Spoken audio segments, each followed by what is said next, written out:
Hey everybody, do you remember when we streamed Wrestlemania? You probably don't, let's be real. But there was a thing that happened, and unfortunately it happened to all of us. And we unsubscribed from the WWE Network. Because of it, yeah. Because of it. Now, so there were a couple things that we talked about during that stream. One of which being good old Shane McMahon. Shane O'Mac. Yep. And him doing absolutely ridiculous things during WWE.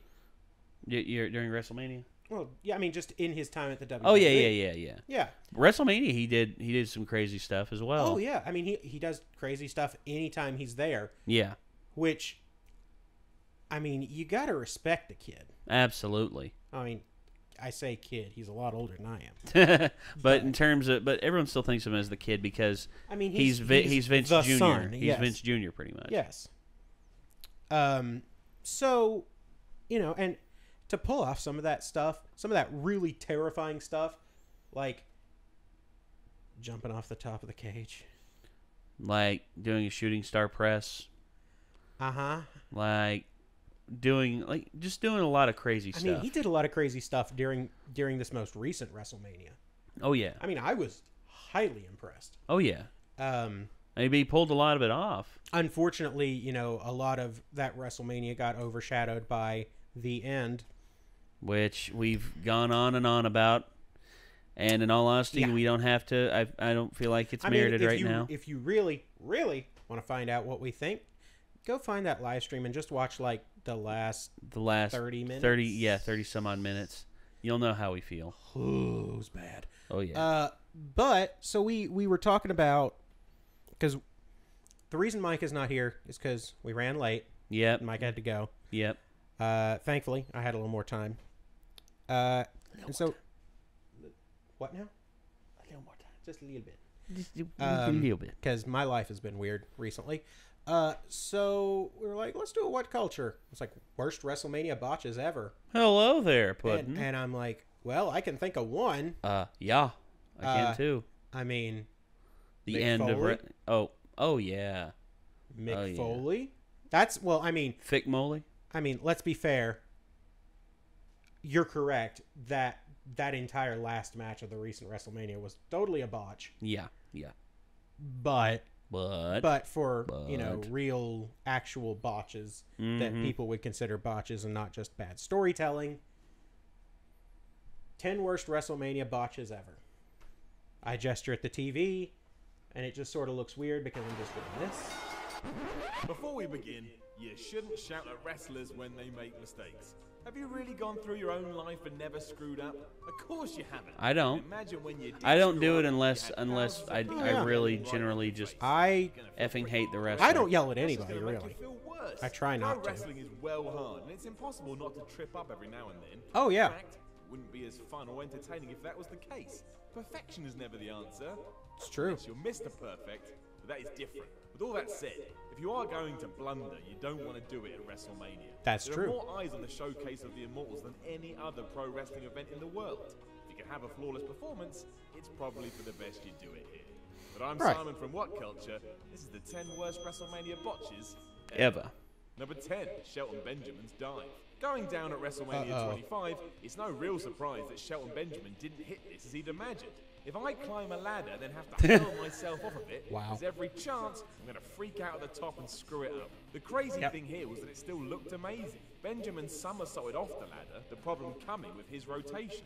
With the original plan being that he flipped 360 degrees, instead, he only managed about 180 degrees, meaning he fell into the arms of a group of waiting wrestlers head first. That must have been absolutely terrifying and far more dangerous than anyone could have planned. Yeah. Thankfully, it was alright. Number 9, Mickie James' STRATUSFACTION. This is one of those botches that really doesn't matter at all. By the time Mickie James went to hit Trish's STRATUSFACTION at WrestleMania 22, the two were already having a fantastic match. To screw it up completely, they'd have to have stopped in the middle of the ring and started dancing or something. Even then, though, quite entertaining. When James did attempt the move, however, it didn't really go to plan, as she kind of just jumped in the air and then floated a few inches forward. They covered it well, though. Mickey just smiled and got back on with her beating. When you watch it out of context, mind, it is really, really weird. Huh. Number 8, Jack Swagger's fumbling. Here's a weird fact for you. I used to really like Jack Swagger. I thought he was great, and I was his biggest supporter. And then when I had the chance to back him in the best way, I bet against him in WrestleMania 26 Money in the Bank ladder match. What an idiot. It didn't work out too well for Swagger in the long run either. And even when he went to grab the briefcase, it wasn't the smoothest movement we've ever seen. Seemingly forgetting how to unclip a hook, Swagger fumbled with the briefcase for what seemed like 46 years before eventually getting it off. It was so awkward to watch, mostly because you felt so bad for the guy. He was probably nervous, a bit sweaty. These aren't the conditions for grabbing a guaranteed WWE title contract. Number 7, Susan St. James on commentary. If you never watched WrestleMania 2, Susan St. James is a genuine reason to do so. Why the decision was ever made to put a TV star who clearly didn't care for wrestling as a commentator on a huge show is anyone's guess. But the decision backfired massively because James knew nothing. Treating it like a joke, Susan laughed at some of the moves and often blurted out classic lines such as, "Uh-oh." All this did was take away from anything we were seeing. It was obvious she didn't want to be there, and we didn't want her to be there. So what the hell was the point of any of this? The answer is, there was no point. But it's so bad, it is quite entertaining. Number 6, Hulk Hogan's promo. Oh no, WrestleMania 30. Was great. Hulk Hogan, Stone Cold Steve Austin, in the Silver Dome, in a ring together, sharing a moment that anyone with even a fleeting interest in pro wrestling could enjoy. Some of the Mount Rushmore of the industry, right there in your face. Before this, though, Hogan had a few minutes by himself in the squared circle. That's a terrible idea. He said how happy he was to be in the Silver Dome, even though they were in the Superdome. Now, in fairness to Hulk, he had fought there at WrestleMania 3 and did a very good job in covering his gaff up. Plus, it allowed Austin to have a mistake. So in reality, this should probably be seen as a great botch. Everyone came out a winner.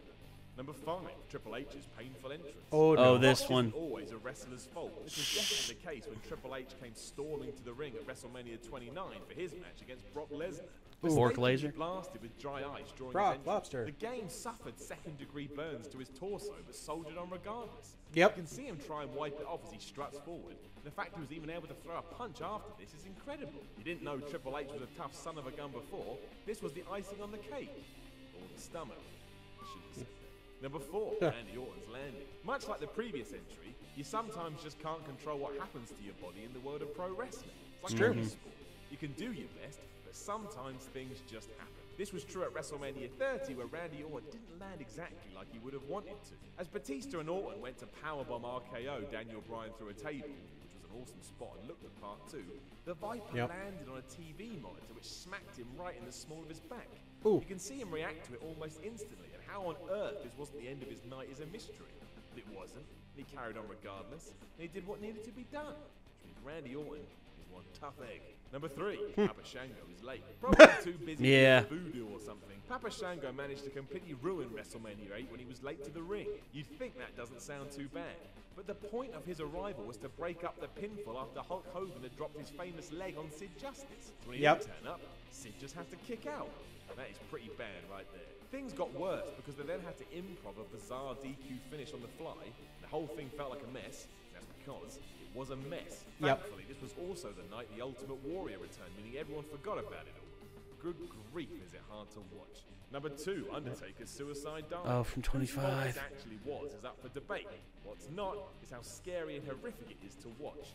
During his legendary match with Shawn Michaels at WrestleMania 25, The Undertaker went to do his patented dive over the top rope and then wasn't caught by the cameraman at ringside, who was meant to catch him, and was Sim Snooker in disguise. The landing almost broke his neck, and yet somehow Taker was able to shake it off and carry on. Somewhat weirdly, it added to the drama as well. It looked so devastating you couldn't help buy into what there is a gigantic pothole in the mat. After he does that, that's where his head landed. Number 1, Brock Lesnar's shooting. Brock Lesnar this one hurts. Despite his size, he's insanely quick and his agility is unmatched. I often think he must have been built in a lab, or is actually just a robot. If that was true, help me sleep easier.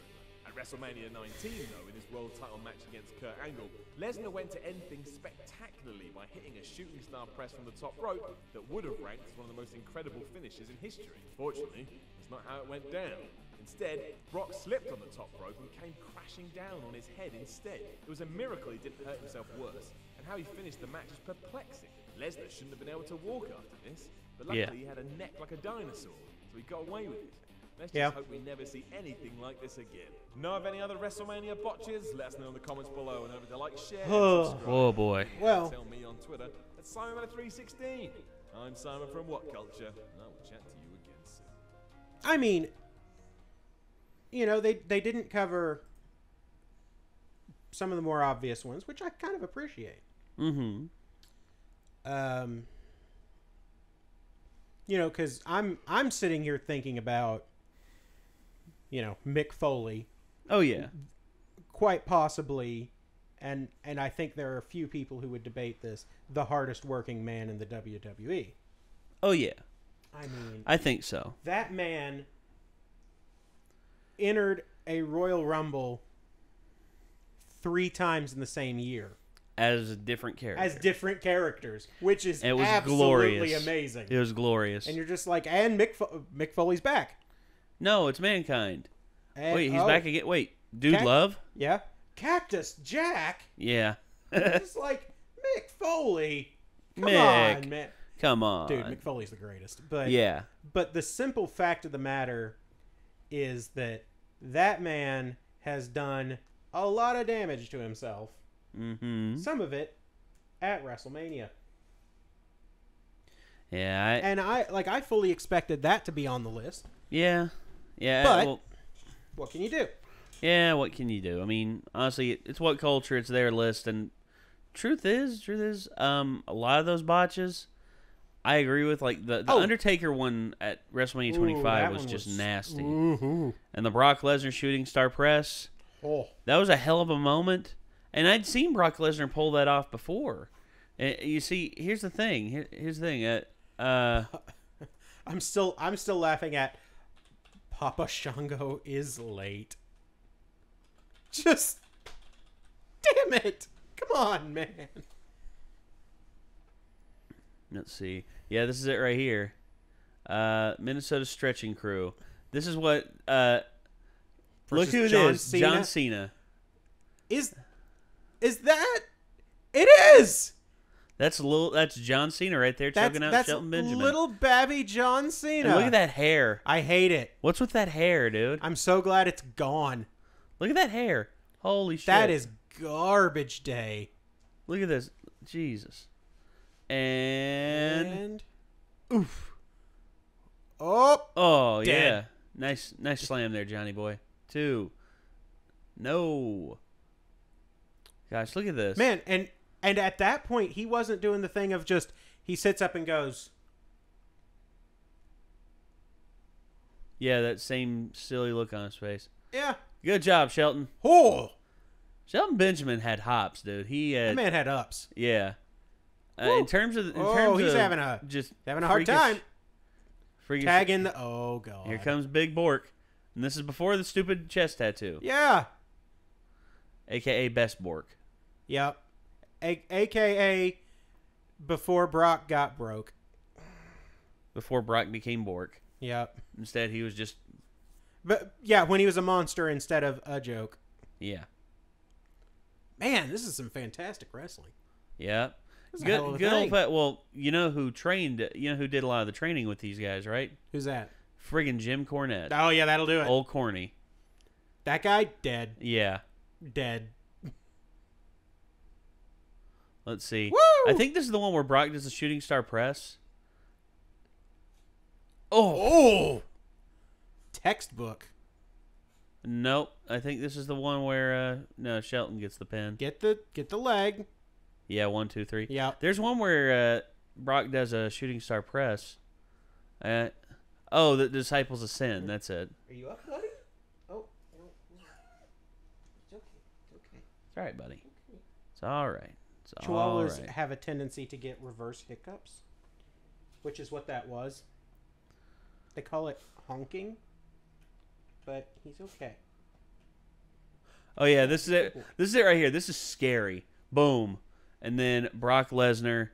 Brock Lesnar going airborne. Oh, fuck. It's not a shooting star press. That's a fucking meteor impact. Sheesh. Ooh. That's an asteroid destroyer. Like that is an extinction level event. Are you burrowing? I think he's trying to. He's trying. Here you go, bud. He's working on it. He's just like, dude, let me do this. I got it. All right. But yeah, so in all honesty, Brock Lesnar's pulled that move off before. It's just he slipped. It's just his foot slipped off the top rope. Yeah, and I mean, you can't prepare for that, and by that point you're already airborne, and it is damn hard to correct in the air. Yeah. So, and here's the thing. This is when they were both in OVW. OVW was what Jim Cornette started out. He wanted to start a promotional wrestling outfit that was a farm club for WWE. Makes sense. Now, here's the thing. Early on, OVW was responsible for like the best talent, some of the best talent to come into the WWE in the early to mid 2000s. Yeah, well, I mean, I've already seen a pretty good list. Yeah, so you had Brock Lesnar, Shelton Benjamin, Cena, Batista, Randy Orton, just a bunch of just big name guys. Oh yeah. And here's one thing about OVW though. I see Ryback there too. Oh yeah, well yeah, Ryback was in OVW as well. That was back when he was Ryan Reeves. But I wouldn't fight Ryback. Ryback's a scary dude. I wouldn't either. But here's the funny thing about OVW. Mm-hmm. It had back when Jim Ross was the head booker for WWE. He was the head. He was the booker. He booked the talent. He was the head of talent relations. Yeah. Meaning that he oversaw the talent from OVW up into the WWE. He made sure it's like okay, and him and Jim Cornette had a great working relationship.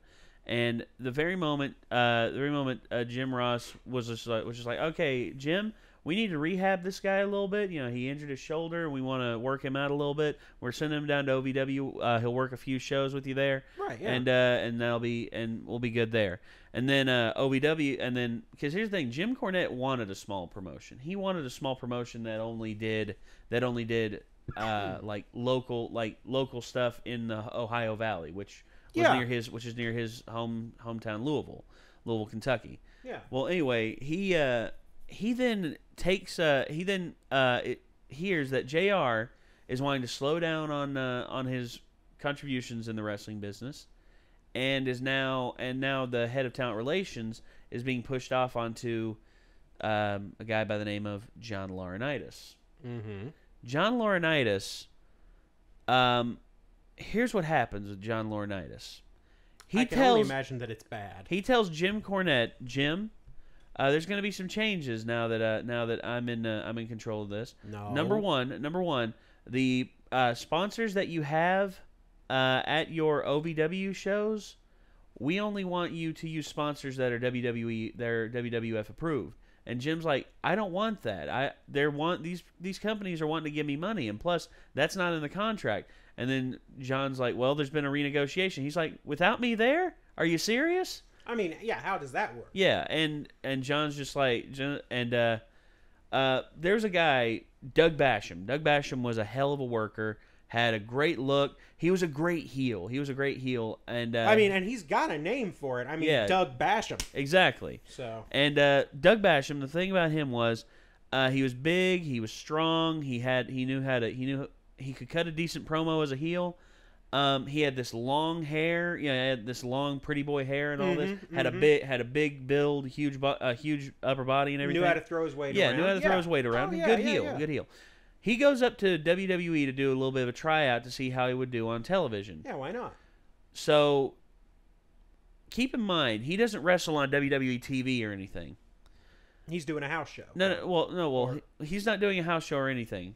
He's WWE Creative, with John Laurinaitis, asks Doug, hey, Doug, can you shave your head? We want to see what you would look like bald. Okay, now let's think about this. Yeah.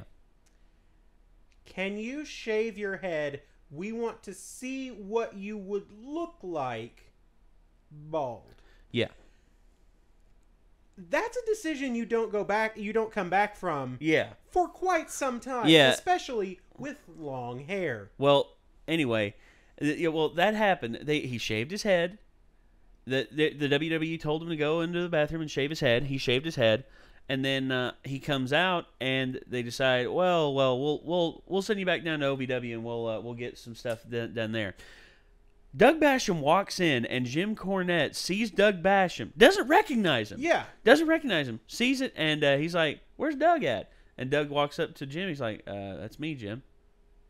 What the fuck happened to your hair?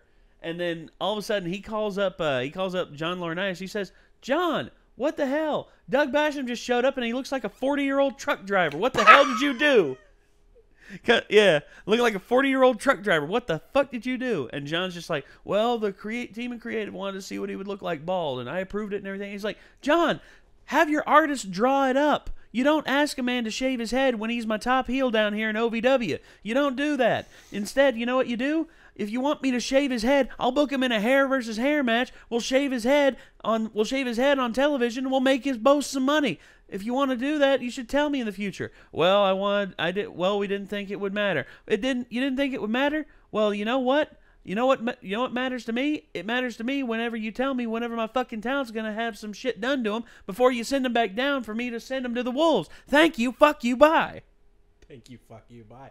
There's the line. Yeah, and thank you, fuck you, bye. And then after that, Jim Cornette just got sick and tired of John Laurinaitis doing his typical bullshit. Well, yeah. And he left OVW, and OVW fell into ruin and it hasn't fallen into full ruin, but it's nowhere near its heyday. Yeah. Nowhere near its heyday back when it was a farm for WWE. And it became a farm for TNA for a little while, and now it's its own independent thing. Let's be real. We know how that was going to work out. Yeah, indeed. But Jim Cornette, man, when he was at the head of OVW, it was some of the best indie wrestling you would ever see. I mean, it was good storytelling. And here's the thing, you'd run into guys, because here's the thing, Batista said in OVW he didn't learn anything. But in OVW, they gave him a gimmick. They called him Leviathan, the demon of the deep, the right hand of the devil himself. Right, yeah. And he he had this crazy look. He had this like chain around his neck that had it looked like Damascus steel around his neck, and he would there'd be a prop at the end of it. He'd rip it in half. There'd be a prop and he'd be unleashed. Mm-hmm. And he would come into the ring and he would just tear through people. And here's the thing, they actually had a special show for OVW just because of how big Batista was as Leviathan before he went up to WWE. Yep. Some of his final shows, they brought down Kane from WWE to face off against him. Boy. And it went to a draw. It went to a draw, and they like sold out each show, and it was like the Louisville Convention Center, and they sold out the show. They had people outside. Just waiting to hear what happened. And you see, when wrestling's done like that, when it's good storytelling and you got great athletes, great characters, and all this and all that, it's some of the best stuff. It's some of the best rope opera you could ever get. Yeah, I mean, and the thing is, we could have that again if WWE Creative would get out of their own asses. Well, WWE Creative's a bunch of stuck-up writers from, Harvard writers and all this and all that. Who are so far up their own asses that they might see daylight. Yeah, well, and one thing about it, I learned from hearing about, I think it was, I forget the guy's name. He was the head writer for Edge and Christian. He was their dialogue writer. Oh. And gave them a lot of really good material. Mm-hmm. Brian Gerwich. He said that a lot of them are up their own ass, but a lot of them don't want to write wrestling storylines. They want to write like television drama storylines and all this and all that. Well, you can get away with that to some degree, but you have to understand the wrestling business in order to write that. Oh, 100%. Like, I mean, you can do a fairly complex, nuanced storyline. Yeah. But you gotta have wrestling in it. Yeah. And that's the thing. You have to write that with the fact that people have to fight each other. People have to look like they're hurting each other because of this. Yeah. How do we make that happen? And with a lot of like complex TV drama storylines, you can't do that. No, because wrestling at its core is basic. It's two guys in a ring doing acrobatics, doing just all these moves. Basically doing stuff that looks absolutely insane, looking like they're beating the ever-loving snot out of each other. Yes, 100%. Yeah. And hopefully not actually beating the ever-loving snot out of each other. well, if they were, they'd be throwing potatoes, which actually that's a little wrestling terminology for you. Oh yeah. So shoot wrestling, there's actually a series that's out on YouTube called When Wrestling Gets Real. Oh yeah. I've heard people mention that. And a lot of people there's a lot of New Jack in there. Oh God, of course There's a lot of New Jack, because here's the thing. New Jack, he told this one there's one story on there. He told about he's like, this kid just wouldn't take the fall. He was just like, nah, he ain't going down. It's like we hit him with both our finishers, and we're like, kid, stay down. Kid, we didn't know if the kid was concussed or what, but he was just no-selling. But he was no-selling the finish and all that. That's and we were just like, terminology. we were like, you know what? I'm gonna teach this kid a lesson. Uh-oh. New Jack's partner then stands him up. No. New Jack gets a steel chair. No. And you hit them in the center of the chair. That's where it gives. That's where it's hopefully been doctored a little bit too. Yeah, they've like hammered it down and painted over it to make it look. Yeah, and it's thinner there, so it'll give more easily. Yeah. Well, anyway, New Jack hits him instead of in the middle, on the side. No. Where the folding part is, where the steel pole is. Cracks the dude's skull open. Yeah. The guy falls out of the ring and is on the ground for about a good 15 seconds. And the camera looks up at New Jack, and then the camera looks back down at him. Blood. There's a little pool of blood forming around his head.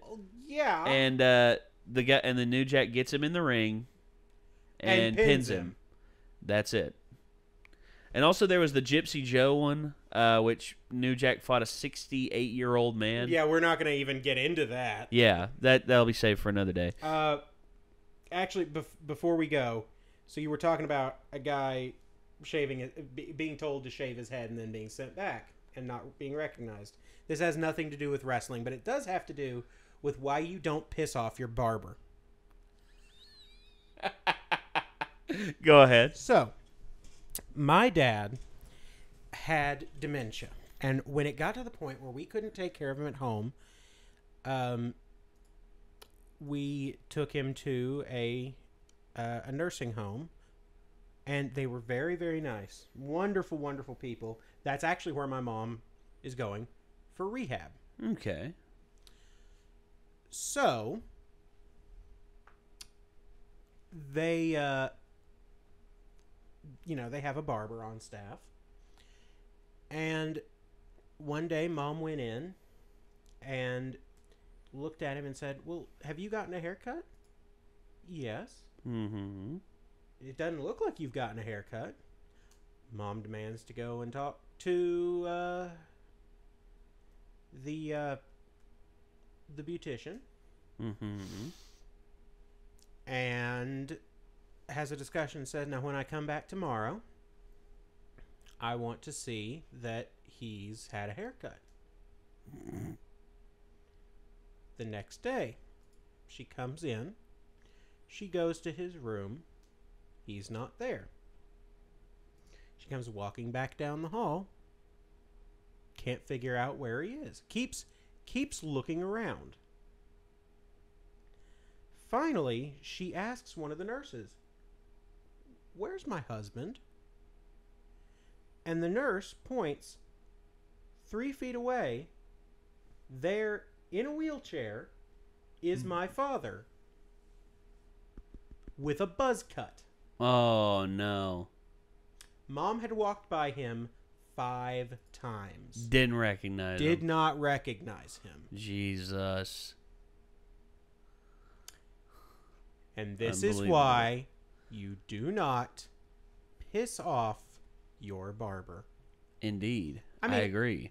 I mean, there are a few people you don't piss off. Your barber, your doctor, or the person who prepares your food. Because if you piss off any one of those three, they can do whatever they want, and you can't do shit. Sheesh. Don't make them mad. Don't do it.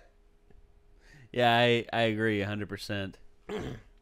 Sheesh. And there you go. I guess with that, on that bombshell, it's time to call it a night because I am tired. I'm dead tired too. I've had a long week. Chico is clearly out of it. He hasn't. He's old. He's earned it. He's super old. He's 14 years old. He's earned a nap. Yeah. He's earned multiple naps. Yeah, he's earned all the naps. Yep. Look at him. Yeah. So thank you all for watching. Let us know what you thought in the comments. Let us know if there's something you want us to watch. Just be cool. Just be cool to each other. And party on, dudes. And party on, dudes. You know what? Yeah. Be cool to each other and party on, dudes. Good night, everybody.